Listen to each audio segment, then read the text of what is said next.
All right, so today we are going deep, really deep into this idea of American exceptionalism. Okay. You know, like, is America really all that special and unique? You hear that phrase thrown around a lot, right? Oh, absolutely. Yeah. It's a huge part of how Americans see themselves and their place in the world. Exactly. So we're going to use this book by Anders W. Edwardsson. It's called Radical Betrayal. Okay. And he basically says that both liberals and D&D conservatives, they've actually messed things up. Interesting. Yeah, and we're talking about a long time span here.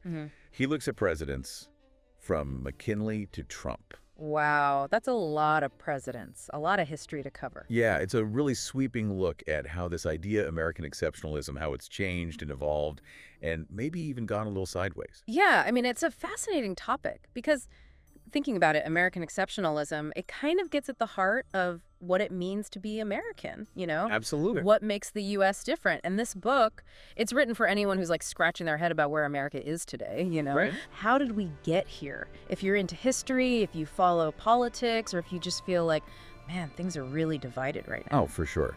And that's one of the things Edwardsson really focuses on, like, how did we get so divided? Yeah. And he says this whole thing started shifting back in the late 1800s. Especially after the Spanish-American War. Interesting. So right around the turn of the century. Right.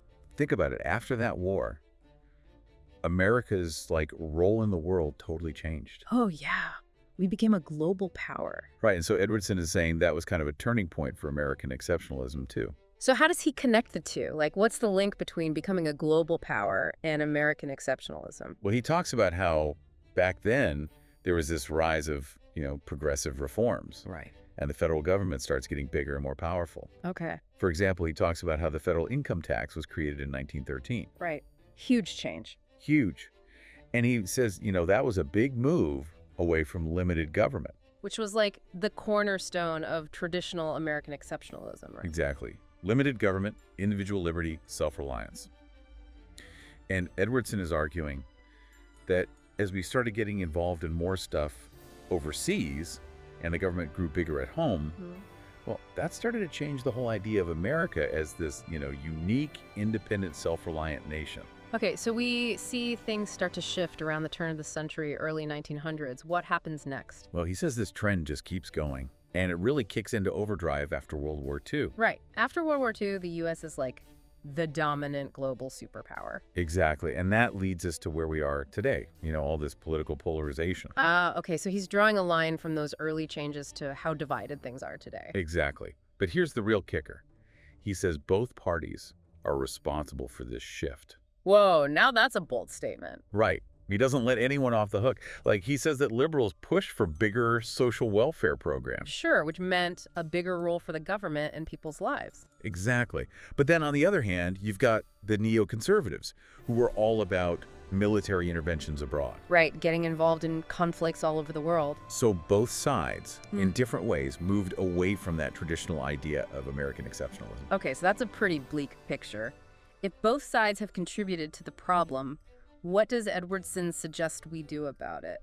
Well, he basically says we need to go back to the basics. Back to the basics. What does that mean? Like, back to the Constitution, back to the core principles that America was founded on. So things like limited government, individual liberty, those sorts of things? Right. He sees that as the way to, like, bridge the gap between everyone. Okay, interesting. A return to those core principles as a way to kind of heal the divides. Exactly. And what I think is really interesting about this book is that it makes you think about how history shapes our politics today. Yeah, that's definitely one of the big takeaways for me. We tend to think of our current political climate as unique, but it's really rooted in decisions and shifts that happened decades, even a century ago. It's all connected. And it makes you wonder, if both liberals and conservatives have messed things up, as Edwardsson argues, like, where do we go from here? Right. If he's right, and both sides share the blame for undermining American exceptionalism, does that mean there's a path back to a more unified vision of America? That's a great question. Yeah, something to ponder. Definitely something to think about.